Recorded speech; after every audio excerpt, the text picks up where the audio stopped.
बेंगलुरु, श्रीमती शोभा नागराज सगरी बेंगलुरु, पुत्री सौभाग्य रेखा मोहन कुमार वडकुद्रे, दामाद श्री मोहन कुमार वडकुद्रे, पौत्री कुमारी निकिता मोहन कुमार वडकुद्रे, पौत्री कुमारी रचिता मोहन कुमार वडकुद्रे कोल्हापुर, पुत्री सौभाग्यवती प्रतिभा सदन, दामाद श्री सदन कुमार, पौत्री अर्घ्या सदन, पौत्र आगम सदन बेंगलुरु, पौत्री सौभाग्यवती सची देवी रवि कड़बी, दामाद श्री रवि कड़बी, पौत्र माहिन रवि कड़बी, पौत्री मनस्वी रवि कड़बी बेंगलुरु, श्री दिनेश सर्वेश अखिलेश पाटनी AUM कैपिटल कोलकाता, श्रीमती चंदा कोठारी के 75वें जन्मदिन के उपलक्ष्य में श्री केवल चंद कोठारी की ओर से श्री केवल चंद कोठारी, श्रीमती चंदा कोठारी पुत्र एवं पुत्रवधू, श्री राजू श्रीमती नीलू कोठारी भाद्रवधू, भतीजा एवं वधू, भांजा एवं वधू, नाती प्रांजल जैन, नाती नथ दामाद, पुत्री एवं दामाद,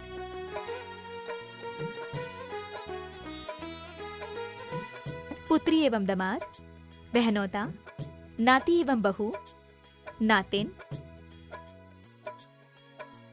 भाभी, भतीजी एवं दामाद, बहन,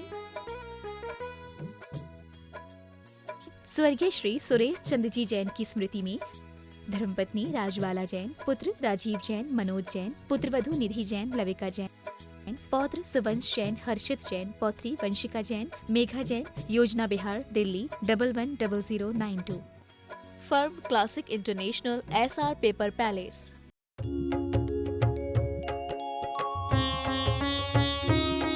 शक का समाधान। संत शिरोमणि परम पूज्य ईश्वराचार्य गुरुवर विद्यासागर जी महामुनिराज की जय जय जय। बोलिए गुणायतन प्रणेता, संघ का समाधान प्रवर्तक, भावना योग प्रवर्तक, प्रखर वक्ता, परम पूज्य 108 मुनिवर श्री प्रमाण सागर जी मुनिराज की जय जय जय। बोलिए परम पूज्य 108 मुनिवर श्री अरह सागर जी मुनिराज की जय जय जय। प्रिय बंधुओं, जैसा कि आप लोग को विदित है कि पूज्यदेव का मंगलमय विहार द्रुत गति से शाश्वत सीख 6 सम्मित शिखर जी की ओर हो रहा है और इस पावन क्रम में आज प्रातः काल के मंगल वेला में 9 वर्ष के अंतराल के उपरांत पूज्य गुरुदेव का सत्संग मंगल में प्रवेश झारखंड की धर्म पारायण नगरी झुमरी तिलैया नगर में अपूर्व उत्साह और उमंग के वातावरण में हुआ है और यहाँ के स्थानीय निवासियों की, स्थानीय समाजवासियों का उत्साह और उमंग देखते बनता था। जहाँ इस पूरे शोभा यात्रा में अगवानी के जहाँ एक और महिलाएं पीत वस्त्रों में सुशोभित दिख रही थी तो दूसरी ओर पुरुष वर्ग में लोग हरित वर्ण, पीत वर्ण और श्वेत वर्ण में सुशोभित हो रहे थे। अपूर्व उत्साह और उमंग था, जयकारों के तुमुल नाद के साथ और यहाँ की बच्चियों के दिव्य घोष की जो प्रस्तुति थी वो भी बहुत ही आकर्षक, बहुत प्रशंसनीय थी। कुल मिलाकर के एक विशाल शोभा यात्रा जो नाचते गाते बजाते आज गुरुदेव का मंगल में प्रवेश स्थानीय बड़े मंदिर जी के में हुआ और आज का संघ का समाधान कार्यक्रम इसी स्थानीय बड़े मंदिर जी के प्रांगण में आयोजित है। आज के संघ का समाधान कार्यक्रम में यहाँ उपस्थित स्थानीय सभी समाज के बंधुओं का, सभी स्थानीय यहाँ नागरिक बंधुओं का, सभी समस्त विशिष्ट अतिथियों का, सभी उन पद यात्रियों का जो गुरुदेव के साथ पद यात्रा में निरंतर चल रहे हैं और उन सभी दर्शकों श्रोताओं का जो आज यहाँ के संघ का समाधान कार्यक्रम का सीधा प्रसारण घर बैठे पारस चैनल, जनवाणी चैनल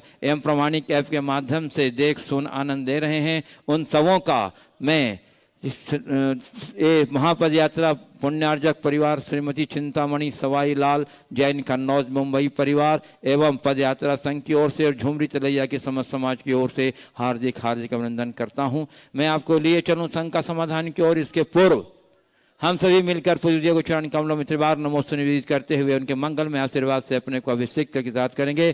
तो हाथ जोड़िए, मस्तक झुकाइए और बोलिए मेरे साथ, नमोस्तु गुरुदेव, नमोस्तु गुरुदेव, नमोस्तु गुरुदेव।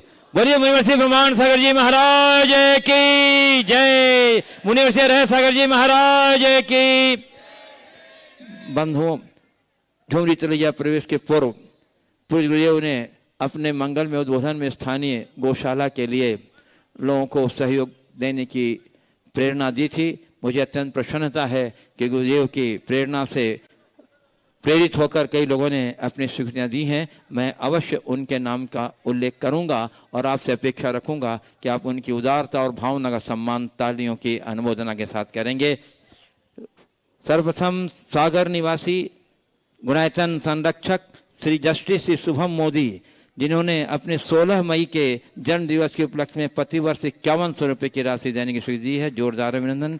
श्री पप्पू जी छावड़ा, चंदा फ्लावर मिल्स, हमारे गुणायतन ट्रस्टी, इन्होंने 21 बोरा चोकर देने की स्वीकृति दी है। श्री सुनील जी निशा जी छावड़ा, इन्होंने 5100 रुपया प्रतिवर्ष देने की स्वीकृति दी है। श्री सुरेश कुमार जी झाजरी, इन्होंने 21,000 रुपये की राशि देने की घोषणा की है। श्री स्वरूप जी जैन पांड्या, कोलकाता पश्चिम बंगाल, 5100 रुपया। श्री विमल कुमार सरिता जैन पांड्या, गुवाहाटी से, इन्होंने 11,000 रुपये की राशि प्रदान की है। श्री राहुल एम काजल जैन, सुपुत्र स्वर्गीय पवन जैन, नोवेल्टी स्टोर झुमरी तलैया, इन्होंने भी प्रतिवर्ष 5100 रुपये की राशि देने की घोषणा की है। श्री सुनील रानी जैन छावड़ा, इन्होंने भी 5100 रुपये प्रतिवर्ष देने की घोषणा। श्री अजीत जैन, सौरभ जैन गुड़गांव, इन्होंने भी 5100 रुपये की राशि देने की है। श्री धर्मचंद जी सरोज देवी छावड़ा, इन्होंने भी 5100, झुमरी तिलैया 5100 रुपया।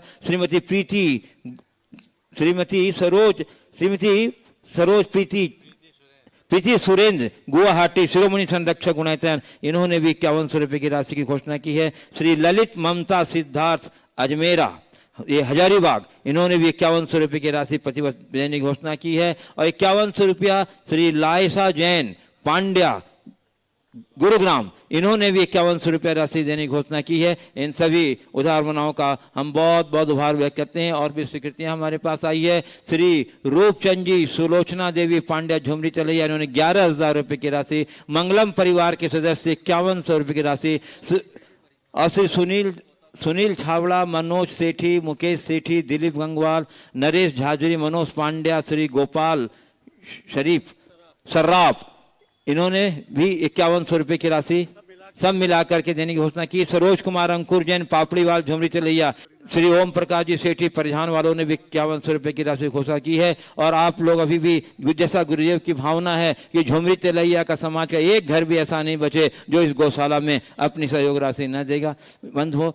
चलिए, इसी के साथ अब मैं आपको दिए चलता हूँ।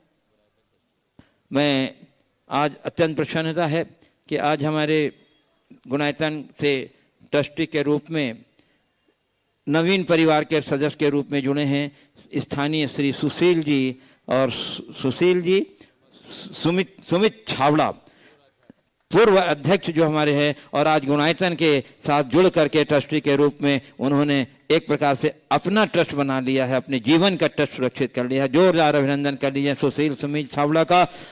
आए गुरु के चरणों में नमन करते हुए आशीर्वाद ग्रहण करें और उनका गुणायतन पर सब परिवार आ जाएं, सुशील जी छावड़ा सब परिवार आ जाएं और गुणायतन की ओर से उनका सम्मान करेंगे गुणायतन ट्रस्टी श्री पप्पू जी छावड़ा झुमरी तिलैया और श्री हमारे पद यात्रा के संयोजक और गुणायतन के निर्माण मंत्री श्री रमेश जी इंजीनियर जो सतना, जो निरंतर हमारे पद बिहार में चल रहे व्यवस्था बनाते चल रहे हैं। आ जाइए श्री रमेश जी, हमारे नए ट्रस्टी और वीरू छावड़ा इसमें बैच लगाएंगे, हमारे पप्पू छावड़ा जो हैं और श्री रमेश जी इंजीनियर जो गुणायतन के निर्माण मंत्री हैं।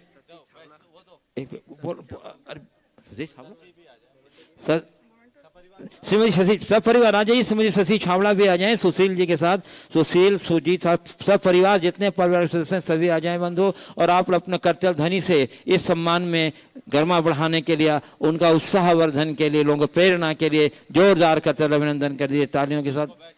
श्री हमारे बीरेन जी छावड़ा हमारे सुशील जी को बैच लगा के, हमारे जो गुणायतन ट्रस्टी हैं श्री बीरेन जी छावड़ा झुमरी तिलैया हमारे नए ट्रस्टी सुशील जी छावड़ा को बैच लगाकर गुणायतन की तरफ अभिनंदन कर रहे हैं। आप तालियों का अवदान देकर अभिनंदन में अपनी दीजिए बंधु। और हाँ, ये बहुत मन बना के रखे थे, आज की तिथि का इंतजार था कि गुरुदेव के सानिध्य में मैं घोषणा करूंगा, ये इनकी बड़ी भावना थी कोठर ये पहले से इनकी भावना थी। जोरदार अभिनंदन, हम आपकी भावना का समादर करते हैं बंधु। पूरा परिवार धर्म भक्त परिवार है, गुरु भक्त परिवार है और झुमरी तिलैया की सामाजिक व्यवस्थाओं में, सामाजिक व्यवस्थाओं में बहुत सक्रियता से योगदान देते हैं बंधु। जोरदार अभिनंदन। और बंधु, और आज गुणायतन से सूत्रधार के रूप में जुड़ रहे शशि कुमार रीता सेठी। शशि कुमार रीता सेठी चले आए सपरिवार और गुरु चरणों में नमन करते हुए आशीर्वाद ग्रहण करें। और इनके सम्मान के लिए मैं आमंत्रित कर रहा हूं गुणायतन ट्रस्टी श्री वीरेंद्र जी छावड़ा झुमरी तिलैया और इस पद यात्रा के समन्वयक श्री गुणायतन ट्रस्टी श्री मनोज जी जैन कन्नौज। श्री मनोज जी जैन कन्नौज जो पूरे पद यात्रा के समन्वयक हैं, और उसी के साथ गुणायतन ट्रस्टी शरद जी सरावगी कटनी और श्री निर्मल जी विनायक के हजारीबाग। आ जाएं, गुणायतन ट्रस्टी है जो निर्मल जी विनायक के हजारीबाग, हमारे नए सूत्रधार के रूप में जो गुणायतन से जुड़ रहे हैं, अपने जीवन के सूत्र को मजबूत बनाया है। शशि कुमार रीता सेठी झुमरी तिलैया परिवार, जोरदार अभिनंदन इनका कर दीजिए भैया। हम आपकी भावना का, आपके सौभाग्य की सराहना करते हैं कि गुणायतन परिवार से आपने सूत्रधार के रूप में जुड़ करके। शशि जी उपस्थित शायद नहीं है, कोई बात नहीं है, जो उपस्थित है उनके परिवार से आ जाइए। थोड़ी देर बाद हम सम्मान करेंगे। अब शायद किसी आवश्यक कार्य के वजह से उपस्थित नहीं, यहीं बैठ जाइए। और अब चलिए मैं आपको लिए चलता हूँ संघ का समाधान की ओर। और आज प्रथम क्रम में मैं आमंत्रित कर रहा हूँ श्री सारांश जैन और उनकी माताश्री श्रीमती किरण जैन, जो झारखंड प्रशासनिक सेवा के प्रशिक्षु डिप्टी कलेक्टर हैं, मूल निवासी सिंगोड़ी जिला छिंदवाड़ा के हैं। आ जाइए श्री सारांश जी जैन अपनी माता श्री श्रीमती किरण जैन के साथ। भैया जिनके नाम की घोषणा हो, नाम सुनते ही आप अपने स्थान पर खड़े हो जाएंगे। और इसके बाद तैयार रहेंगी श्रीमती पिंकी जैन। श्रीमती पिंकी जैन इसके बाद तैयार रहेंगी। अजय सारांश जी जैन जो झारखंड प्रशासनिक सेवा के प्रशिक्षु डिप्टी कलेक्टर हैं, मूल निवासी छिंदवाड़ा जिला सिंगोड़ी। बोलो हाँ। महाराज श्री के चरणों में कोटि कोटि वंदन करता हूँ, नमोस्तु करता हूँ। एवं मेरे समस्त ग्रामवासी एवं छिंदवाड़ा नगर के समस्त श्रावकों की तरफ से भी महाराज जी के चरणों में कोटि कोटि वंदन करता हूँ। महाराज जी, मेरे दो प्रश्न हैं। सर्वप्रथम तो यह प्रश्न है कि धर्मांधता, धार्मिकता और नैतिकता, इन तीनों में क्या संबंध है? एवं हो गया, दूसरा भी पूछ लो साथ साथ। जी महाराज। दूसरा प्रश्न महाराज जी, दूसरा प्रश्न है कि जलवायु परिवर्तन, क्लाइमेट चेंज जिसे हम कहते हैं, वो एक वैश्विक संकट के रूप में उभर कर आ रहा है। अतिवृष्टि, अनावृष्टि, बहुत ज़्यादा टेम्परेचर होना, तो इन सब एक वैश्विक समस्या से कैसे इस चैलेंज को बचाने के लिए महावीर स्वामी के किन सिद्धांत को हम अपना सकते हैं? बहुत सुंदर। देखिए, सबसे पहला जो आपने सवाल किया, धर्मांधता, धार्मिकता और नैतिकता, इनका आपस का संबंध है। मेरी राय में धार्मिकता और नैतिकता का धर्मांधता से कोई संबंध नहीं। धर्मपरायणता का संबंध हो सकता है। जो व्यक्ति धर्मपरायण होंगे उनमें धार्मिकता होगी और नैतिकता भी होगी। सच्चे अर्थों में नैतिकता और प्रामाणिकता के अभाव में हमारी वास्तविक धार्मिकता ही प्रकट नहीं होती। तो हम धर्मपरायण बने, धर्मांध नहीं। धर्मपरायण होने का मतलब है अपने धर्म में दृढ़ता से स्थिर रहना और धर्म को केवल अपनी पूजा उपासना तक सीमित न रखकर अपने प्रत्येक विचार और व्यवहार में प्रतिबिंबित करना। लेकिन धर्मांधता मनुष्य को धार्मिक कट्टरता की ओर ले जाती है और उसे परधर्म असहिष्णु बना देती है। परधर्म असहिष्णुता कतई उचित नहीं है। हर व्यक्ति जैसी उसकी श्रद्धा और मान्यता है उसके अनुरूप अपने धर्म का अनुपालन करे, उसमें दृढ़ रहे, स्थिर रहे, इसमें कोई बुराई नहीं। लेकिन किसी दूसरे के धर्म की आलोचना या दूसरों के साथ किसी प्रकार का द्वेष भाव रखना या किसी तरह के झगड़े खड़ा करना उचित नहीं। आपने दूसरी बात पूछी कि वर्तमान पर्यावरण के संकट को नियंत्रित करने में भगवान महावीर के कौन से संदेश प्रासंगिक है। मैं तो ये कहूँगा कि भगवान महावीर के संदेशों को आत्मसात किया गया होता तो पर्यावरण का ये संकट ही खड़ा नहीं होता। भगवान महावीर का पहला संदेश है प्रकृति के साथ तालमेल बना करके जियो। भगवान महावीर ने अपने संदेशों में प्रकृति के साथ की जाने वाली खिलवाड़ को अनर्थ दंड निरूपित किया है। ऐसा दंड जो महाअनर्थकारी है, ये पाप है, अपराध है, इनसे हर व्यक्ति को बचना चाहिए। तो भगवान महावीर ने जिस अहिंसा का उपदेश हम सबको दिया, वो जीवन में प्रकृति के साथ तालमेल बिठा करके जीने के लिए एक बहुत बड़ी प्रेरणा है। हम अपनी प्रवृत्ति में जितना प्रकृति के साथ नैकट्य जोड़ेंगे, हम उतने स्वस्थ रहेंगे और प्रकृति भी उतनी ही स्वस्थ रहेगी, तभी हम अपने जीवन में बखूबी कुछ अच्छा कर सकेंगे। श्रीमती पिंकी जैन जो निवर्तमान वार्ड कमिश्नर है और भारतीय जनता पार्टी की सक्रिय कार्यकर्ता हैं। उसके बाद तैयार रहेंगे श्री अरविंद सिंह जो जिला अध्यक्ष हैं विश्व हिंदू परिषद के। नमोस्तु नमोस्तु नमोस्तु। गुरुदेव, मेरा प्रश्न यह है कि मैं पिछले लगातार 10 वर्षों से जनप्रतिनिधि के रूप में कार्य कर रही हूँ। ऐसे में धर्म, राजनीति, सामाजिक और पारिवारिक सभी क्षेत्रों में कैसे समन्वय बना के रखूं, कृपया मुझे मार्गदर्शन दें। देखिए, धार्मिक, राजनीतिक, पारिवारिक और सामाजिक क्षेत्रों में समन्वय बनाने का जहाँ तक सवाल है, यह बहुत अच्छी बात है कि आप लगातार 10 वर्षों से समाज का प्रतिनिधित्व कर रही हो और जनता की सेवा कर रही हो। आपको चाहिए कि जो भी कार्य करना है, जिस समय जो कार्य क्षेत्र है उसमें आप अपनी प्राथमिकता रखें। राजनीति के क्षेत्र में आगे बढ़ने के साथ साथ सबसे पहले तो आपको इस बात का ध्यान रखना चाहिए कि मैं एक गृहिणी हूँ और मेरे ऊपर एक माँ हूँ, मेरे ऊपर अपनी गार्हस्थ्यिक जिम्मेदारी है जिसका मुझे दृढ़ता से अनुपालन करना है, और वो हम कर पाएंगे तभी हम दूसरी बात कर पाएंगे। घर को संतुष्ट करना है और पारिवारिक जिम्मेदारी तभी निभ पाएगी। धार्मिक और सामाजिक कर्तव्यों के पालन में राजनीति कहीं बाधक नहीं बनती, बल्कि मेरा तो ये अनुभव है कि जो लोग धार्मिक और सामाजिक होते हैं वो राजनीति ज़्यादा अच्छे से कर सकते हैं। बस उन्हें इतनी सावधानी रखनी है कि धार्मिक और सामाजिक क्रियाओं को और कार्यक्रमों को राजनीति से ऊपर उठ करके करें। रोज़ हमारे जीवन में जितना संभव हो उतनी धार्मिक क्रियाएं करें और उस समय ऐसा मनोभाव बनाएं कि ये प्रार्थना मुझे शक्ति दे और मैं अपने कार्य को और अच्छे तरीके से संपन्न कर सकूं। श्री अरविंद सिंह जो जिला अध्यक्ष हैं विश्व हिंदू परिषद के और राजपूत समाज के अध्यक्ष हैं, और उसके बाद तैयार रहेंगे श्री मनोज पिंकू सहाय। परम पूजनीय आचार्य जी को मेरा सादर नमन है और मेरे 2 प्रश्न हैं। एक तो है कन्या भ्रूण हत्या को कैसे समाप्त किया जा सकता है। दूसरा प्रश्न है आज के समय में पाश्चात्य संस्कृति की ओर हमारे समाज का झुकाव बढ़ता जा रहा है, इससे हम कैसे दूर हो सकते हैं, हम अपनी संस्कृति का पुनरुत्थान कैसे कर सकते हैं। बहुत अच्छा, तीनों सवाल आपके बहुत ही अच्छे। सबसे पहला सवाल आपने बड़ा ज्वलंत सवाल खड़ा किया है, कन्या भ्रूण हत्या को कैसे रोकें। ये एक बहुत अच्छी बात हो गई है वर्तमानगी में कि भ्रूण परीक्षण को अपराध माना जाने लगा है और इससे भ्रूण हत्या की कुछ कमी तो हुई है, लेकिन सबसे पहले लोगों को सोच बदलना होगा। बेटे और बेटी के फर्क को मिटाना होगा।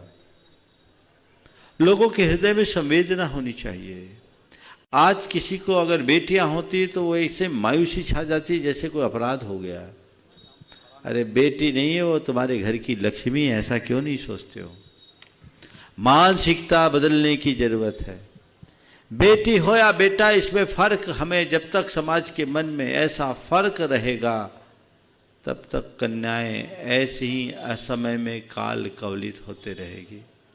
तो एक वातावरण बनाइए कि हम ये भेद नहीं करेंगे और इसके लिए महिलाओं को सबसे आगे आना होगा। मेरे पास जितने भी भ्रूण हत्या के प्रकरण आते हैं उनमें देखने में ये आता है कि ज़्यादातर महिलाओं की भूमिका ज़्यादा होती है। बहुत सारी महिलाओं ने मुझसे और दंपतियों ने प्रायश्चित लिया है और उसमें ये बात कहा है कि इसमें मेरी सासू माँ का दबाव था। वो क्यों भूल जाती कि वो भी एक कन्या थी। कल तुम्हारी माँ ने तुम्हें पेट से परलोक पहुंचा दिया होता तो तुम्हारा क्या होता। संवेदना जगनी चाहिए। और दूसरी बात, इसे एक बड़ी हत्या माननी चाहिए। भ्रूण हत्या कोई साधारण ऑपरेशन नहीं है, वो अपने आप में हत्या है। और हत्या ही नहीं, जघन्य हत्या है, नृशंस हत्या, अन्य हत्याओं से घिनौनी हत्या है। क्योंकि अन्य हत्या में तो केवल हत्या है, पर भ्रूण हत्या में तो मातृत्व की हत्या है, करुणा की हत्या है, ममता की हत्या है, वंश की हत्या है। थोड़ा सोचने की बात है कि तुम्हारे गोद में खेलने वाले बच्चे के प्रति तुम्हारे मन में असीम प्यार होता है, तो पेट में पलने वाले उस बच्चे की हत्या क्यों? उसका क्या कसूर है? केवल यही ना कि तुम्हारी इच्छा के बिना आया। अगर तुम्हारी इच्छा ही नहीं थी तो बीज क्यों बोया? बीज बोया है तो फल का उपभोग तो करना ही होगा। ये जाहिर होता है ये महान अपराध है, बड़ा घिनौना कृत्य है। लोगों के हृदय में ये बात बैठानी होगी, जिसे लोग एक साधारण सा ऑपरेशन मान लेते हैं, वो एक जघन्य और नृशंस कोटि का पाप है, जहां खुद अपने खून का खून किया जाए, जहां अपने ही कलेजे के टुकड़े किए जाए। इससे ज्यादा क्रूर कर्म और क्या होगा? मैं तो अक्सर कहता हूं, जीवन में जिसने भी कभी भ्रूण हत्या किया या करवाया है वो महा अपराधी है।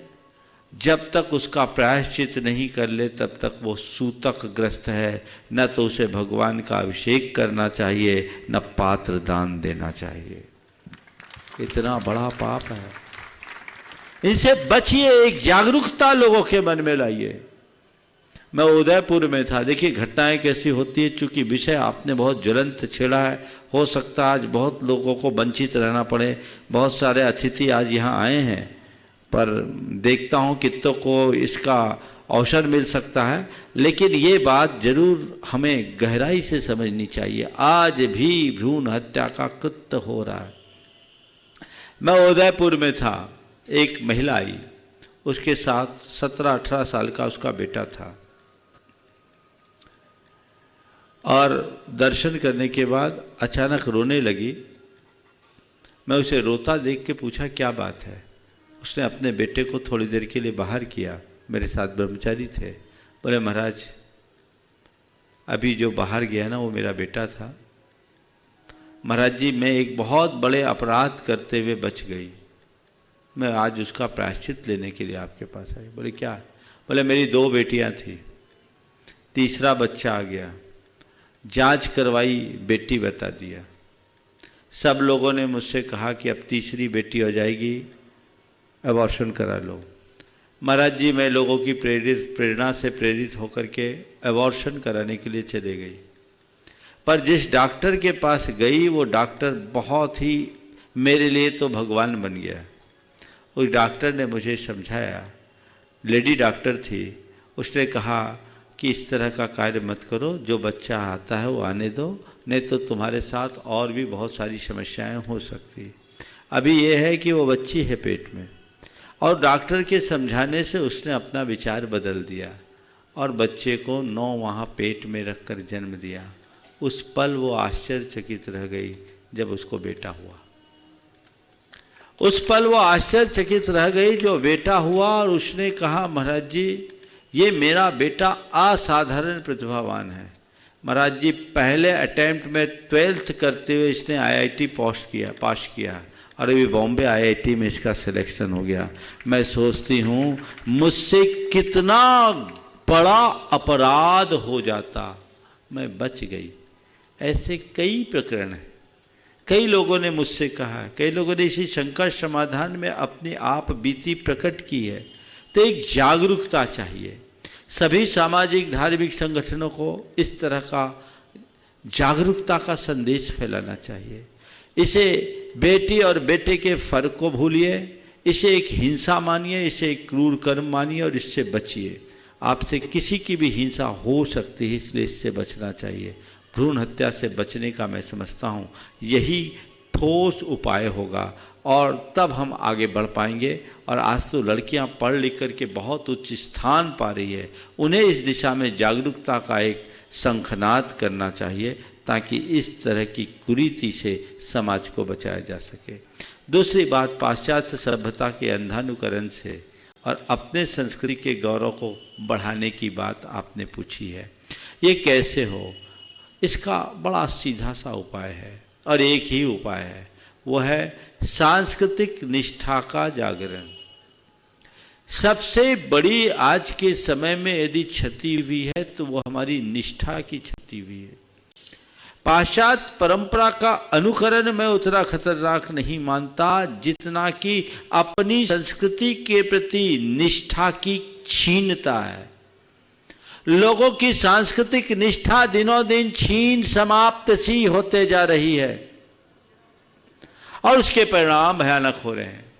यदि तुम्हारी निष्ठा संस्कृति के प्रति जुड़ी रहेगी तो पश्चिम का कितना भी प्रबल आकर्षण क्यों ना होगा, तुम उनका अंधानुकरण नहीं करोगे। मैं ये नहीं कहता कि पश्चिम की सब चीज़ें खराब है, अच्छी चीज़ों को अपनाओ, पर बुरी चीज़ों का अनुकरण करना कतई उचित बात नहीं कहलाती। ये तो गतानुगतिक होने का प्रमाण होता है।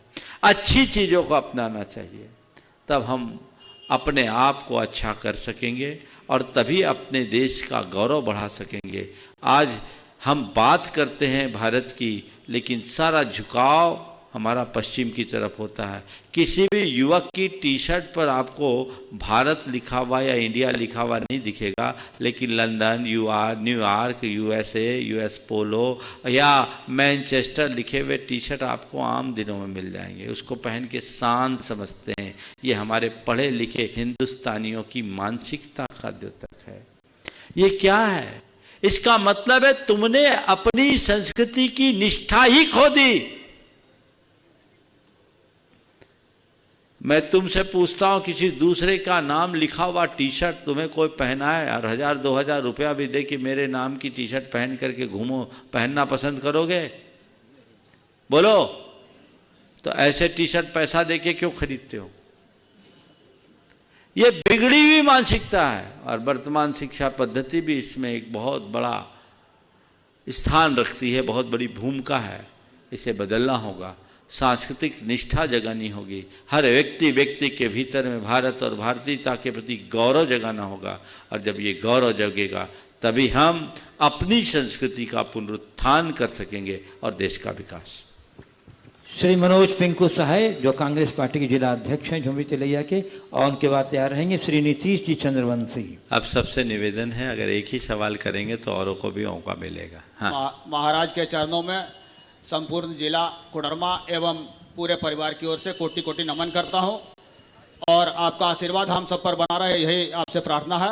महाराज, एक राजनीतिक व्यक्ति, एक सामाजिक व्यक्ति के रूप में हमें ऐसा प्रतीत होता है कि हम भूल कर भी किसी का अहित नहीं करना चाहते हैं। हम सबका भला हम चाहते हैं और हम वैसा करते भी हैं, मगर चाहे वो मेरे राजनीतिक जीवन हो, चाहे मेरे सामाजिक जीवन हो, चाहे मेरे पारिवारिक जीवन हो, मुझे ऐसा प्रतीत होता है कि वो यश की बात छोड़िए, हमारा विरोध ही होता है या हमारा लोग पैर खींचने का काम करते हैं। ऐसी दुविधा से निकलने के लिए हमें कैसा प्रयास करना चाहिए, लोगों से कैसा हमें आचरण रखना चाहिए? देखिए, जो भी अच्छा काम करता है उसके सामने चुनौतियां तो आती है। हमें ऐसे लोगों से खड़े रहे, ऐसे लोगों से बिल्कुल प्रभावित नहीं होना चाहिए। हमें अपना लक्ष्य अपने सामने रख करके चलना चाहिए। समझ गए? ये सब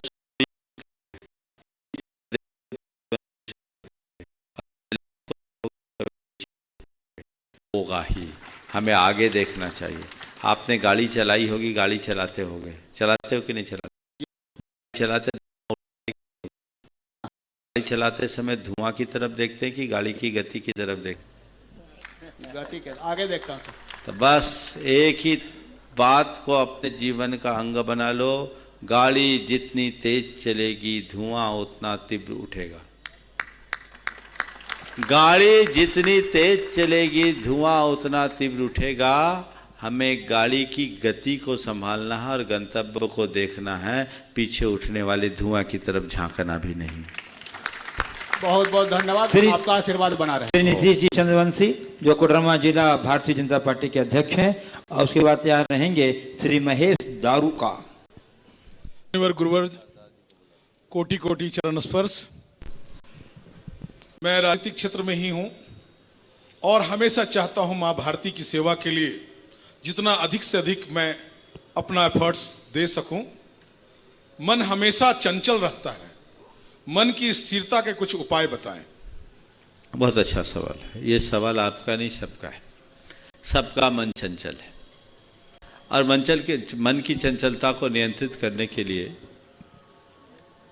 हमारे शास्त्रों में कहा गया अभ्यास वैराग्याभ्याम तन निरोध है। अभ्यास और वैराग्य के बल पर हम मन का निरोध कर सकते हैं। पर मैं कुछ सूत्र आपको अपने अनुभव से दे रहा हूं। जब भी उद्वेग हो, अस्थिरता हो, मन हमें हमारे लक्ष्य से विमुख ढकेलने को दो अभ्यास करें। पहला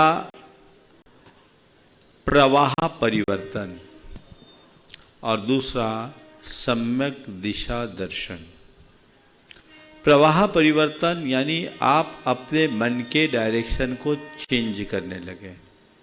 जब मन में बहुत उद्वेग होने लगे, मन अशांत होने लगे, मन बेचैन होने लगे, तो उस समय मन को नियंत्रित करने का पहला और बड़ा सरल उपाय, कुछ अच्छा पढ़ने लगे, कुछ अच्छा सुनने लगे, कुछ अच्छी बातें करने लगे।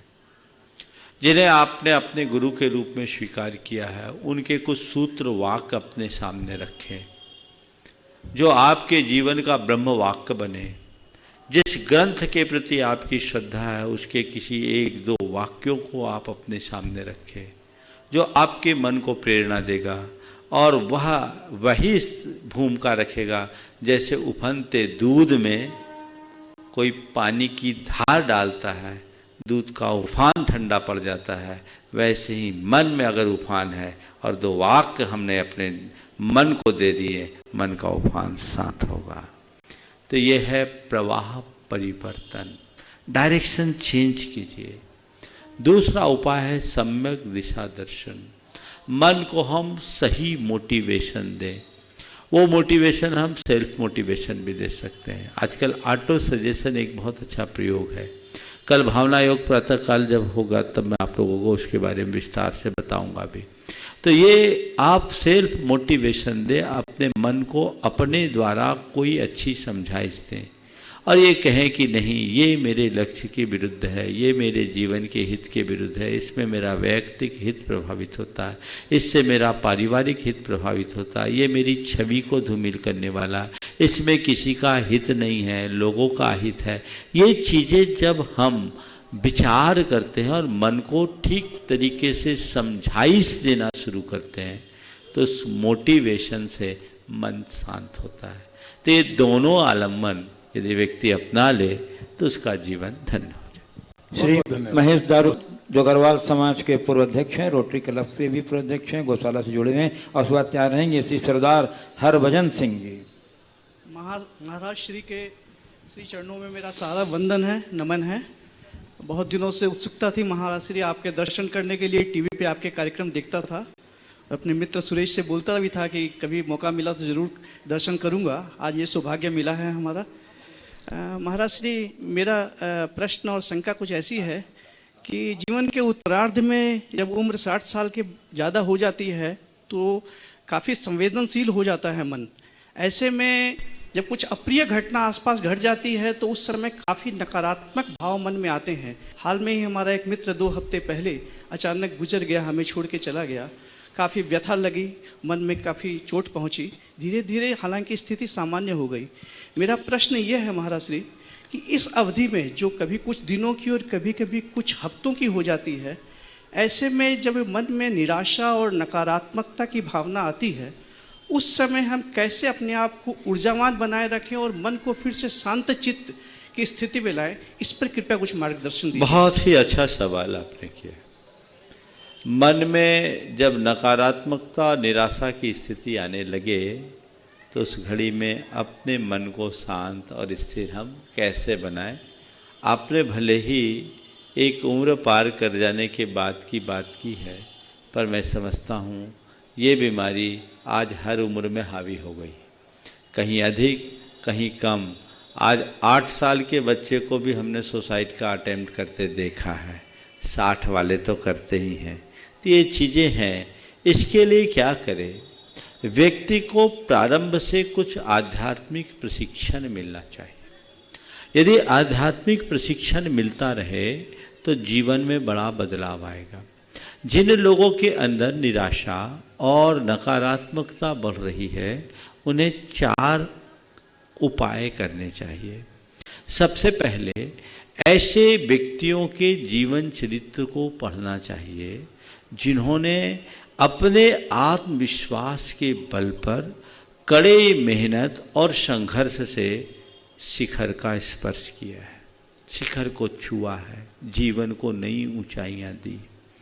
उनके बारे में बार बार पढ़ने से हमें लगेगा कि जब ये ऐसा कर सकते हैं तो हम क्यों नहीं कर सकते। ये बहुत मददगार बनता है। ऐसे साहित्य को पढ़ना चाहिए, ऐसे लोगों के जीवन चरित्र को पढ़ना चाहिए जो जीवन के लिए बहुत प्रेरणादायी है। चाहे हम उन्हें धार्मिक पुराणों के माध्यम से पढ़ सकते हैं अथवा आज के किसी व्यक्ति के जीवन की ऑटोबायोग्राफी से भी अपने जीवन के लिए एक अच्छी प्रेरणा ले सकते हैं। दूसरी बात, ऐसे लोगों के संपर्क में रहना चाहिए जो हमें सकारात्मक प्रेरणा दे, जो हमें ऊर्जावान बनाए, जो हमें अच्छी प्रेरणा दे, जो हमें उत्साहित करे।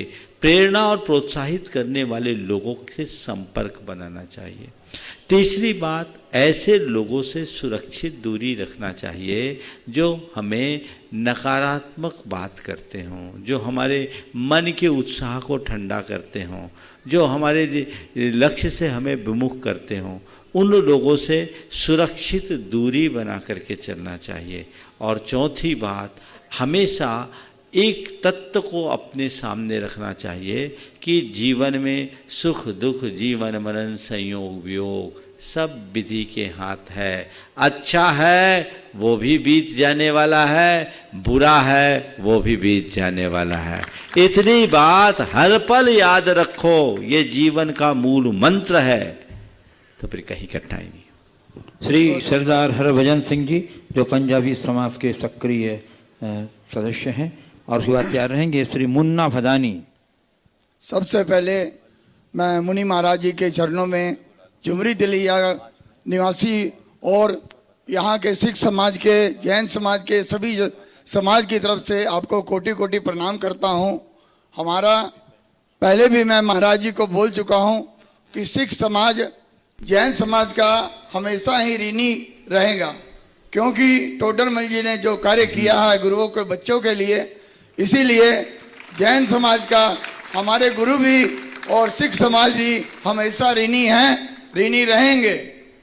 और मेरा क्वेश्चन सिर्फ छोटा सा है, मनुष्य चाहे नर हो या नारी, उसका भाग्य परमात्मा बनाता है कि इंसान बनाता है? बहुत अच्छा सवाल है। देखिए, आपने बहुत अच्छी बात की और सब लोगों के बीच सार्वजनिक रूप से आज ये बात की कि सिख समाज जैन समाज का ऋणी है।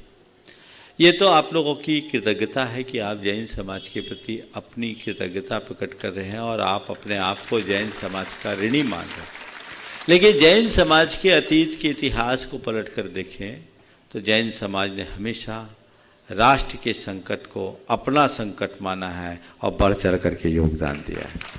जिन टोडरमल जी की बात आपने की, टोडरमल जी ने जो साहबजादा थे, गुरु गोविंद सिंह साहब के साहबजादा थे, जी जी जी, गुरु गोविंद सिंह साहब के साहबजादे के अंतिम संस्कार करने के लिए वहाँ का जो नवाब था वो जमीन देने के लिए तैयार नहीं था, और उसने कहा जमीन एक ही शर्त पर देंगे, यदि जितनी जमीन सोने की खड़ी मुहरों से पाट दोगे, खड़ी मुहरें, आड़ी नहीं, खड़ी मुहरों से पाट दोगे उतनी जमीन देंगे। लोगों के सामने बहुत बड़ी समस्या थी, लेकिन पूरा इलाका शोक संतप्त था क्योंकि अपने प्राण प्यारों को खोया था और अब उनके अंतिम संस्कार के लिए जगह नहीं मिल रही। तब सेठ टोडरमल जो जैन थे उन्होंने कहा मेरा खजाना किस काम के, यदि हमारे राष्ट्र का गौरव बसता है तो सच्ची बात क्या है। तो ये लोगों को समझना चाहिए। आज लोगों ने जैनों की संपन्नता तो देखी है पर जैनों की उदारता को लोग नहीं देखते हैं। हमें ये ध्यान रखना चाहिए, जैन समाज जितनी संपन्न है उससे कई गुनी उदार है। यही जैनों का इतिहास रहा है। और ये सब के काम में आए। चाहे भामा शाह की बात कर लो, चाहे टोडरमल की बात कर लो, चाहे जगड़ू शाह की बात कर लो, ऐसे एक नहीं अनेक नाम हैं जो हमारे देश के इतिहास के गौरव को बढ़ाने वाले हैं। आपने बहुत अच्छा याद किया। हम सबको आज उस टोडरमल जी को धन्यवाद देना चाहिए और उनके प्रति एक बार सम्मान में अपने करतल ध्वनि से तालियां बजाना चाहिए। एक बार प्यार से बोलिए टोडरमल महाराज की। अब रहा सवाल आपका, आपने पूछा कि मनुष्य खुद अपने भाग्य का निर्माता है या कोई परमात्मा उसके भाग्य को बनाता है। मेरी दृष्टि में हर प्राणी अपने भाग्य का निर्माता स्वयं है और वो खुद का परमात्मा भी खुद है। जैन दर्शन के अनुसार आत्मा से भिन्न किसी परमात्मा का अस्तित्व ही नहीं है। अप्पा सो परमप्पा, ये जैन दर्शन कहता है। जैन दर्शन ऐसे किसी सर्वशक्तिमान परमात्मा पर विश्वास नहीं करता जो हमारा उत्थान पतन करता हो, जो हमें पुरस्कृत या दंडित करता हो, जिसके सहारे हमारा संहार या संपोषण होता हो। हर आत्मा अपने उत्थान पतन का उत्तरदायी स्वयं है। हमारे अपने शुभ अशुभ परिणाम ही हमारे जीवन का निर्धारण करते हैं। यदि परमात्मा को हम अपने भाग्य का निर्माता मान लें तो मैं समझता हूँ सबसे ज़्यादा आरोप परमात्मा पर लगेंगे, क्योंकि दुनिया में जितने भी दुख हैं, संकट है, कष्ट है, इस सब का कर्ता भगवान को मानना पड़ेगा। और लोग फिर शिकायतें लेके पहुंच जाएंगे कि भगवान आपने सबको एक सा क्यों नहीं बना दिया, ये दुख क्यों दिया, ये कष्ट क्यों दिया। तो वस्तुतः अलग अलग दर्शनों की अपनी मान्यता है। जो ईश्वर के कर्तृत्व को मानते हैं उनके अनुसार इस संसार का रचयिता परमात्मा है और वही हमारे भाग्य को बनाता है। पर जैन धर्म कहता है कि नहीं, इसके लिए परमात्मा को घसीटने की कोई ज़रूरत नहीं। परमात्मा ने हमें जो व्यवस्था बताई है उसके अनुसार हम खुद अपने भाग्य के निर्माता हैं। हम खुद अपना भाग्य बना सकते हैं, भाग्य बदल सकते हैं और अपने जीवन का चरम विकास कर सकते हैं। आत्मा और परमात्मा में उतना ही अंतर है जितना दूध और घी में। दूध में घी है पर दिखता नहीं। दूध के को जमाकर उसका मंथन करके नवनीत निकालकर तपाकर घी बनाया जा सकता है। घी दूध से ही निकला है, दूध में दिखता नहीं। तो बस हम आत्मा हैं जो दूध है, जब घी बन जाएंगे परमात्मा हो जाएंगे, किसी और परमात्मा की जरूरत नहीं पड़ेगी। श्री मुन्ना जी भदानी जो अध्यक्ष है मावरी समाज। आप भी पूछना चाह रहे क्या? हाँ, धन्यवाद महाराज। ठीक। चलिए, मुन्ना जी भदानी, उसके बाद तैयार रहेंगे श्री संजय शर्मा जो ब्राह्मण समाज के अध्यक्ष हैं। महाराज जी के चरणों में कोटि कोटि वंदन। मैं एक व्यवसायी हूं और साथ साथ पिछले कई वर्षों के समाज सेवा के क्षेत्र से जुड़ा हूं। समाज सेवा का मूल मंत्र क्या है और इसमें जो व्यवधान आती है, मन जो विचलित होता है, उससे कैसे निपटा जाए, उससे कैसे मुकाबला किया जाए, थोड़ा सा इसके बारे में। बहुत अच्छा सवाल आपने किया। समाज सेवा का मूल मंत्र क्या है? सबसे पहली बात, जो भी लोग समाज की सेवा में आगे आते हैं, समाज सेवा में रुचि रखते हैं, उन्हें समाज सेवा को अपना व्रत मान करके चलना चाहिए। ये मेरा व्रत है। और जैसे हम कोई व्रत संकल्प लेते हैं तो उसको निभाते समय अपनी मानसिकता रखते हैं, वैसी ही मानसिकता हमें समाज की सेवा में करना चाहिए। बल्कि मैं ये मान और एक कदम आगे बढ़ के कहूँ कि समाज की सेवा को हमें अपने अहंकार या सत्ता का विषय न मानकर उसे अपनी पूजा का रूप देना चाहिए और हृदय में वैसे ही पवित्र विचार और भाव रखना चाहिए जैसे कि भगवान की पूजा के समय रखते हैं। ये समाज सेवा का सबसे अच्छा मार्ग। जो भी लोग समाज सेवा के क्षेत्र में आगे बढ़ते हैं, मैं देखता हूँ कि आजकल लोगों की मानसिकता में बदलाव दिख रहा है। वो समाज सेवा को स्वयं की प्रतिष्ठा का एक आधार बना देते हैं। जबकि उसे हमें श्रद्धा और सेवा के भाव से करना चाहिए, तो हम काम कर सकेंगे। ऐसी लगन बन जाए तो कहीं कोई कठिनाई नहीं। श्री संजय शर्मा जो सांसद प्रतिनिधि हैं और ब्राह्मण समाज के अध्यक्ष हैं, उसके तैयार रहेंगे श्री राजीव छावड़ा जो अध्यक्ष हैं जैन युवा समिति के। मुनिवर के श्री चरणों पे सादर नमन।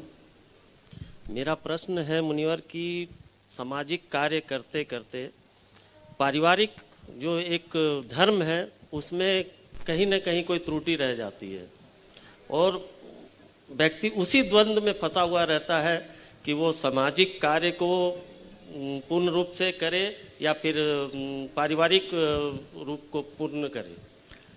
देखिए, पारिवारिक कार्य करना भी आपकी जिम्मेदारी है और सामाजिक कार्य करना आपका कर्तव्य है। लेकिन मुझसे पूछो तो मैं पहले ये कहूँगा कि व्यक्ति को अपनी पहली प्राथमिकता पारिवारिक जिम्मेदारियों को पूरी करने की देनी चाहिए और फिर समय निकालकर सामाजिक कार्य करना चाहिए। मैं ऐसे अनेक लोगों को जानता हूँ जो लोकप्रिय हैं पर परिवार प्रिय नहीं। लोकप्रिय हैं, परिवार प्रिय नहीं है, क्योंकि दुनिया की उन्हें चिंता है, घर की कोई खबर नहीं। तो ऐसा उचित नहीं, उन्हें पहले परिवार प्रिय बनना चाहिए फिर लोकप्रिय। और ठीक तरीके से अपने पारिवारिक जिम्मेदारी को आप निभाएंगे तभी सामाजिक जिम्मेदारी को निभा पाएंगे। तो हम व्यक्ति से परिवार, परिवार से समाज की ओर बढ़ें, अपनी प्राथमिकताओं को बदलें, घर परिवार की व्यवस्था को इतनी सुव्यवस्थित कर दें कि स्वल्प समय में भी हमारा अच्छा काम हो सके। श्री राजीव छावड़ा जो अध्यक्ष हैं जैन युवक समिति के, उसका तैयार रहेंगे श्री सुनील जैन छावड़ा जो दिगंबर जैन विद्यालय के संयोजक हैं अपने विद्यालय कमेटी के सदस्यों के साथ। महाराज जी के चरणों में सत सत नमन। नमोस्तु महाराज जी, नमोस्तु महाराज जी, नमोस्तु महाराज जी। महाराज जी, मेरा प्रश्न है, हम युवकों को ऐसा दिशा निर्देश दीजिए कि हमारे नगर में कोई भी दिगंबर साधु या संघ आए तो हम सभी युवक को उनकी सेवा, भक्ति, वैयावृत्ति, आहार विहार के लिए किस तरह प्रेरित कर सकें। देखिए, ये बात तो बिल्कुल सही है। युवाओं को धार्मिक कार्यों में सदैव उत्साहित रहना चाहिए। यदि युवा धर्म के क्षेत्र में धार्मिक कार्यों में उत्साहित रहेगा तो धर्म युवा बना रहेगा, और यदि इस क्षेत्र में केवल बुजुर्ग रहेंगे तो धर्म जल्दी बूढ़ा हो जाएगा। समझ गए? तो धर्म को जवान बनाए रखना चाहते हो तो जवानों को धर्म के हर कार्य में बढ़ चढ़ करके हिस्सा लेना चाहिए, उन्हें आगे आना चाहिए और भावना से जुड़ाव रखना चाहिए। एक बात सभी युवकों को या हर व्यक्ति को याद रखना चाहिए कि हम कुछ और बाद में हैं, पहले एक श्रावक है। समझ गए ना? श्रावक यानी श्रद्धालु गृहस्थ है। हमारा जो कर्तव्य है वो हमें करना है और तभी हम कुछ अच्छा कर सकेंगे अपने वैयक्तिक, पारिवारिक या व्यापारिक जिम्मेदारियों के निर्वाह के साथ।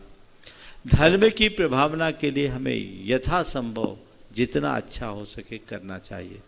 मैं देखता हूँ युवकों का जहाँ जुड़ाव होता है वहाँ तो खूब उमड़ जाते हैं, जहाँ थोड़ा जुड़ाव कम होता है वहाँ जोड़ने के लिए कार्यकर्ताओं को बहुत मशक्क़त करनी पड़ती है। लेकिन धीरे धीरे उन्हें जुड़ाव जो बढ़ाना चाहिए और साथ ही साथ अपने जीवन को धर्म से इस तरह से जोड़े कि वो हमें व्यसनों से भी दूर रखें। व्यसन हमारे जीवन की एक बहुत बड़ी बुराई है, हमें इससे बचना चाहिए और अपने जीवन को ऊंचा उठाने का प्रयत्न करना चाहिए। श्री सुनील जैन छावड़ा जो दिगंबर जैन विद्यालय के संयोजक हैं अपने कमेटी महाराज श्री के चरण और उसके बाद तैयार रहेंगे श्री जीवलाल यादव कमेटी का नमोस्तु नमोस्तु नमोस्तु। महाराज श्री दिगंबर जैन समाज झुमरी तेलैया द्वारा संचालित विद्यालय श्री दिगंबर जैन विद्यालय जो कि नवनिर्मित है, जिसके अध्यक्ष श्रीमान किशोर जी पांड्या के निर्देशन में निर्मित किया गया है, जहां पर विभिन्न समाज के लगभग 500 बच्चे शिक्षा ग्रहण करते हैं।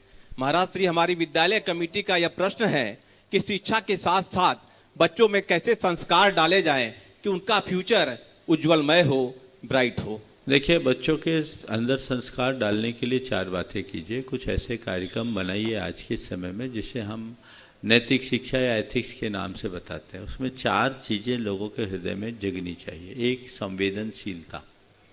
दूसरी, पाप भीरता। तीसरी की बात है धर्मनिष्ठा और चौथी बात है कुल गौरव। ये 4 चीज़ें उनके हृदय में जग जाए तो उन्हें फिर ज़्यादा कुछ कहने की ज़रूरत नहीं है। आज तरह तरह के कार्यक्रम तो बनते हैं, पर ये चीज़ें नहीं होती। धार्मिकता के नाम पर हमने नमोकार मंत्र पढ़ा दिया, मेरी भावना पढ़ा दिया, या एक नैतिक शिक्षा की कोई कोर्स की किताबें लगा दी, हम सोचते बहुत कुछ हो गया। मेरी दृष्टि में ये कतई पर्याप्त नहीं है। हमें उनकी जड़ को ठीक करना चाहिए, तभी हम कुछ अच्छा कर पाएंगे। नमस्ते। जीवलाल यादव, यादव समाज के प्रतिनिधि हैं। इसके बाद एक मोहित सोगानी, जैन युवक समिति तैयार। हे गुरुवर, मैं और मेरे परिवार के तरफ से आपके चरणों में कोटि कोटि नमन, कोटि कोटि वंदन, कोटि कोटि वरा। हे प्रभु, हे गुरुवर, मैं आपका प्रोग्राम चैनल पर देखता था, तो मैं आशा करता था कि हमारे क्षेत्र में भी गुरुवर आएंगे, और आज आए हैं, इसलिए मैं बहुत खुश हूँ।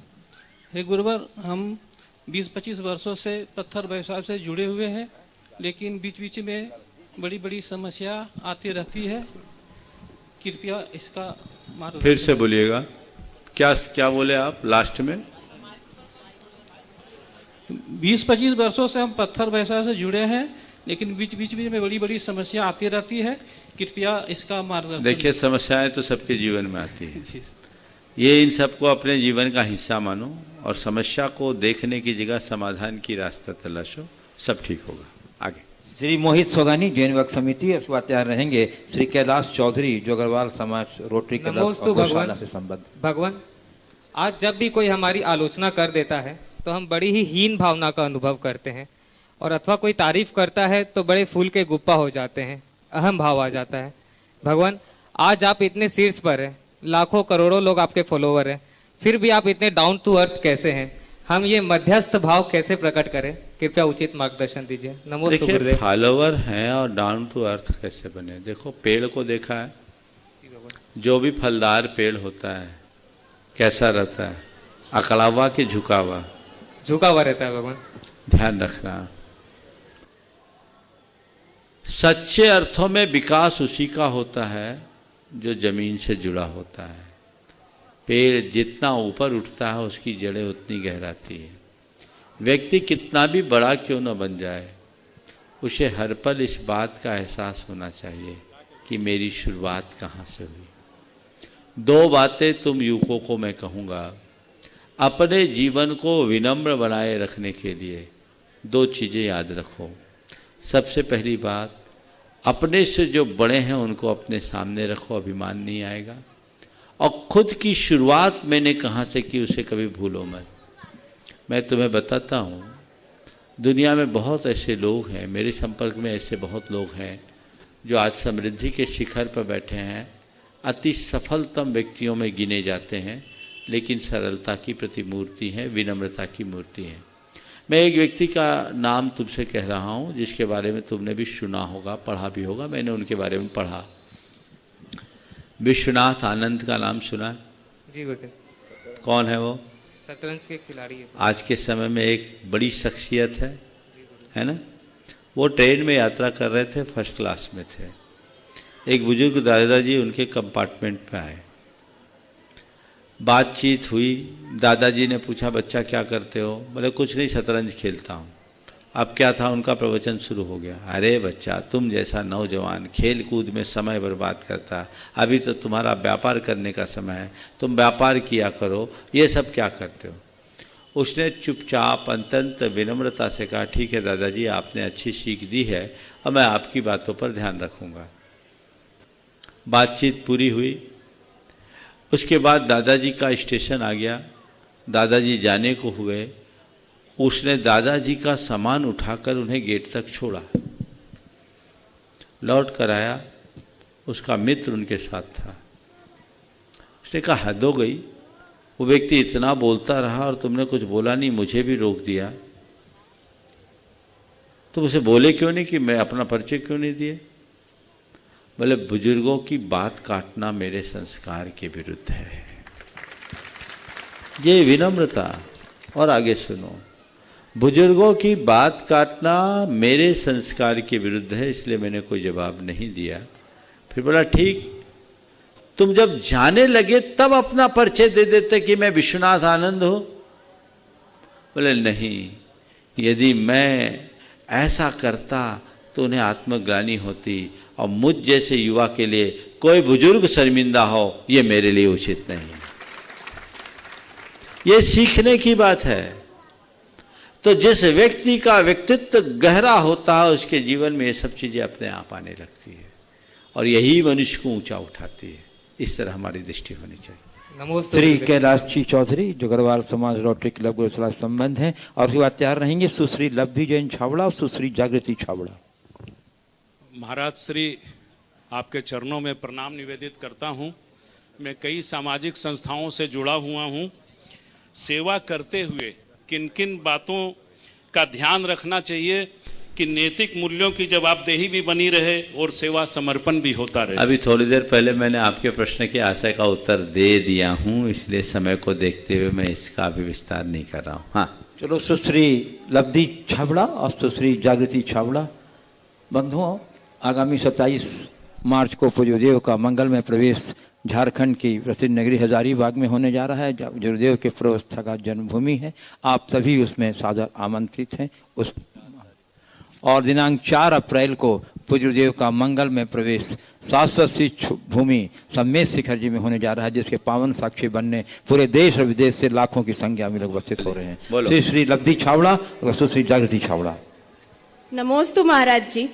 महाराज जी, जो व्यक्ति व्रत, उपवास, त्याग आदि नहीं कर सकते हैं तो और किस प्रकार से धर्म कर सकते हैं? धर्म की श्रेणी में और क्या क्या आता है? देखिए, व्रत उपवास आदि के नहीं कर सकते तो उन लोगों के लिए बड़ा सरल धर्म है, नमोकार जपो, भगवान का नाम लो। भगवान के नाम लेने से भी कर्म करते हैं। सबसे सरल उपाय यही। सुश्री जागृति छावड़ा और उसके बाद तैयार रही हैं श्री शशि कुमार रीता सेठी जो गुणायतन से सूत्रधार के रूप में जुड़ी हैं, और उनका सम्मान करेंगे हमारे श्री गुणायतन ट्रस्टी वीरेंद्र जी छावड़ा, और हमारे ये महापद यात्रा के समन्वयक श्री मनोज जी जैन कन्नौज गुणायतन ट्रस्टी, और उनके साथ और श्री निर्मल जी विनायक गुणायतन ट्रस्टी हजारीबाग, और शरद सरावगी गुणायतन ट्रस्टी कटनी, और उसके बाद श्री रमेश जी इंजीनियर जो संयोजक हैं वहाँ पर रह के आगे कार्यक्रम का सूचना देंगे। नमस्ते महाराष्ट्री। महाराष्ट्री, मेरा प्रश्न यह है कि पिछले 1 साल से हम घर पे हैं, कोरोना की वजह से घर पे ही पढ़ते हैं ऑनलाइन। पढ़ाई के बाद कभी किसी बड़ों से डांट पड़ जाती है और फिर गुस्सा आता है, तो ऐसा क्या करें कि डांट ना पड़े? ये बताओ, पहले स्कूल में कभी टीचर से डांट नहीं पड़ी? पड़ी है। तो टीचर की डांट में गुस्सा क्यों नहीं आया? समझ गए? तो टीचर की डांट सुनकर जैसे तुम शांत रह जाते, जो दृष्टि टीचर के प्रति रखते वही अपने घर के बड़ों के प्रति रख लो तो गुस्सा नहीं आए। समझ गए? चलिए। श्री शशि कुमार और रीता सेठी जो गुणायतन से सूत्रधार के रूप में जुड़ रहे हैं, और उनके सम्मान के लिए आमंत्रित कर रहा हूँ गुणायतन ट्रस्टी श्री वीरेंद्र जी छावड़ा, और हमारे महापद यात्रा के समन्वयक श्री मनोज गुणायतन ट्रस्टी मनोज जी जैन कन्नौज, और श्री निर्मल जी विनायक हजारीबाग, और शरद सरावगी मनोज जी विनायक जो निर्मल जी विनायका गुणायतन की तरफ से उनके वो बैच लगाकर सम्मान करेंगे। आप लोग करतल ध्वनि से उसमें योगदान देकर सम्मान कीजिएगा। शरद जी सरावगी जो गुणायतन ट्रस्टी जो कटनी से हैं। हाँ, अब मैं बुला रहा हूँ। हाँ, बंधुओं, तिलैया की समाज जो यहाँ हमारे पदयात्रा में लोग चल रहे हैं उनका सम्मान करेंगे। उनका सम्मान तिलैया की समाज करेंगे। तिलैया के जितने भी पदाधिकारी हैं कृपया हम मंच के निकट आ जाएं, और मैं आ जाइए, जितने भी तिलैया के पदाधिकारी यहाँ आ जाएं। हाँ, और सुशील छावड़ा जी आ जाएं, और रमेश जी को मैं आमंत्रित कर रहा हूँ, कृपया सीधा से आ जाइए। रमेश जी इंजीनियर जो चलिए सम्मान क्रम चल रहा है बंधु, तब तक रमेश जी कुछ जानकारी देंगे। बोले परम पूज्य मुनि श्री 108 प्रमाण सागर जी महाराज की, परम मुनि श्री 118 सागर जी महाराज की। मुनि श्री कल यहाँ जो भावना योग का कार्यक्रम होगा उसके पश्चात बिहार करके 8.5 किलोमीटर दूर पर चंदवारा स्कूल में मुनिश्री की आहारचर्या संपन्न होगी, और उसके बाद अपराह्न में बिहार करके फॉरेस्ट रेस्ट हाउस बेंदिगी में मुनिश्री का रात्रि विश्राम होगा, और वहीं पर संघ का समाधान होगा सुबह की आहारचर्या में, और कल के संघ का समाधान आप सभी सादर आमंत्रित हैं। आप सभी से निवेदन है कृपया दोनों कार्यक्रम में अपनी उपस्थिति दर्ज कराएं। बिहार में भी अपनी उपस्थिति दे सकते हैं। हाँ, श्रीमती माया जैन कटनी और श्रीमती अल्पना जैन सतना वो भी आ जाएं। ये सभी हमारे संयोजक परिवार जो महापद यात्रा के संयोजक हैं, प्रेमी परिवार कटनी, उनसे समर्थित हैं। महिला समाज के प्रतिनिधि कोई आ जाए, हमारी श्रीमती माया जी, श्रीमती अल्पना जी सम्मान में। महिला समाज के पदाधिकारी आ जाएं बंधुओं। देश रमेश जी का सम्मान हो रहा है जो संयोजक हैं पद यात्रा के, और इसके साथ मैं आमंत्रित कर रहा हूं पंकज मोदी पार्षद ललितपुर के, जो 30 वर्षों से लगातार पार्षद हैं और इस पद यात्रा में बहुत सक्रियता से अपना योगदान दे रहे हैं। पंकज जी मोदी ललितपुर, जो पूज्यदेव के द्वारा गठित मुनि प्रमाण सागर युवा संघ के प्रमुख हैं पंकज जी मोदी। और उसके बाद आप आ जाइए जल्दी से श्रीमती माया जी, श्रीमती अल्पना जी, हाँ अल्पना जी आ जाइए जल्दी से सीता से, और श्रीमती माया जी, श्री पंकज जी सम्मान की जो आगे आते हैं, और श्री मनोज जी जैन जो समन्वयक हैं पूरे महापद यात्रा के कन्नौज से चल रहे हैं, वो आ जाएं। और श्रीमती कीर्ति मुकेश मेट्रो दिल्ली, श्रीमती कीर्ति मुकेश मेट्रो दिल्ली जो लगातार विभाग पथ में अपना योगदान दे रही हैं। श्री सुशील जी छावड़ा तुम्हारे कार्यक्रम संयोजक सम्मान क्रम में आ जाएं। हाँ श्रीमती कीर्ति मुकेश, श्री सम्मानीय क्रम में श्री सुरेश जी झाजरी को भी मैं आमंत्रित कर रहा हूं। श्री सुरेश जी झाजरी हमारे महापदयात्रियों का जिनके कारण गुरुदेव का यहाँ आना संभव हुआ है बंधुओं, पूरी महापद यात्रा में बड़ी संख्या से लगे हुए हैं। Shrimati Kirti Mukesh metro Delhi united trustee हैं जो लगातार कटनी से इस महापद यात्रा में सब परिवार अपना योगदान दे रही हैं बंधु। और महिला समाज की हमारी आशा जी गंगवार हमारा सम्मान करेंगे कि श्रीमती अल्पना जी आ गई हैं जो हमारे संयोजक परिवार के श्री रमेश जी की धर्मपत्नी है बंधुओं। आप अपनी कर्तव्य ध्वनि का योगदान अवश्य देते जाइए इस सम्मान के क्रम में बंधुओं।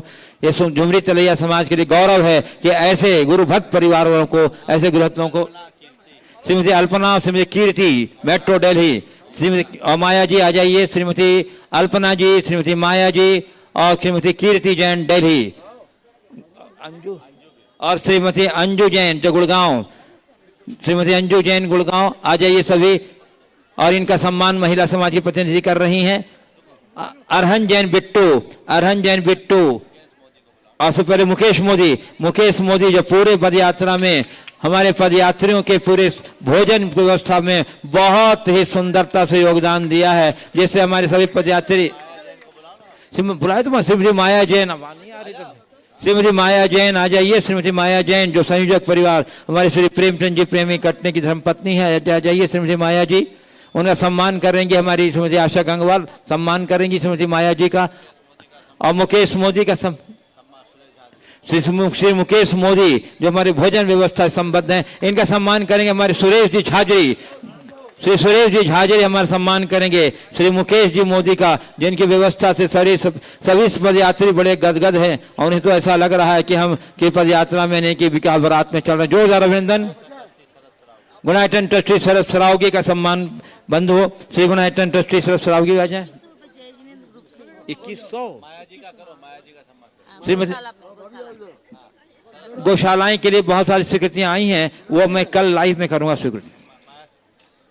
श्रीमती माया जी का सम्मान, श्रीमती माया जी जो धर्मपत्नी है श्री प्रेमचंद जी प्रेमी कटनी जो संयोजक हैं इस पूरे पदयात्रा के।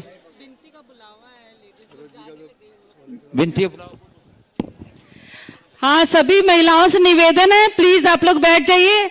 अभी विनती का बुलावा महाराज श्री के मेरे घर में आहार हुआ था, उस खुशी में आप लोग कोई नहीं जाएंगे, जितनी महिलाएं पुरुष है सभी यहीं बैठ जाइए प्लीज प्लीज। अरहन जैन बिट्टू आ जाइए, अरहन जैन बिट्टू। अच्छा वो व्यवस्था में लगे हुए हैं, वो तो हाँ नहीं है। चलिए कल 5:15 पर भावना योगा कार्यक्रम इसी स्थान पर संपन्न होगा। देखिए समय का ध्यान रखिएगा क्योंकि हमारी गाड़ी तो समय पर छूट जाएगी। 5:15 यानी 5:15, ठीक है ना? हाँ, तो उसमें आप सबको भावना योग का लाभ मिलेगा। समय आप सबका हो गया, यहीं पर विराम। बोलिए परम पूज आचार्य गुरुवर श्री विद्यासागर जी, बोलिए परम पूज्य प्रमाण सागर जी महाराज की।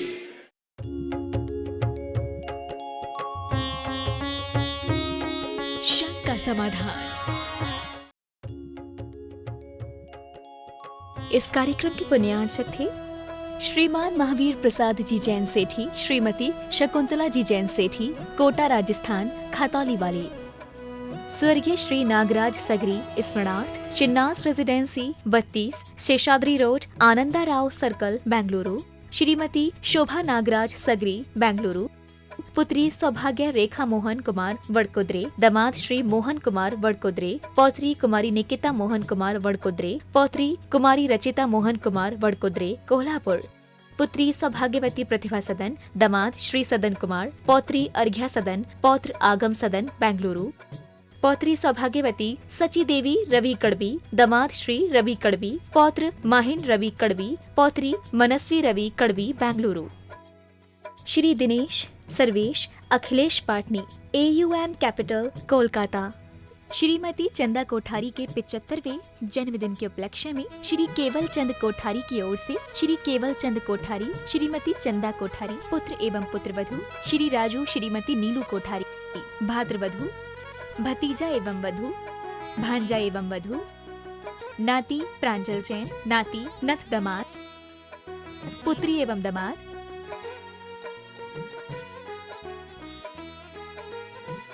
पुत्री एवं दमाद, बहनोता, नाती एवं बहू, नातिन,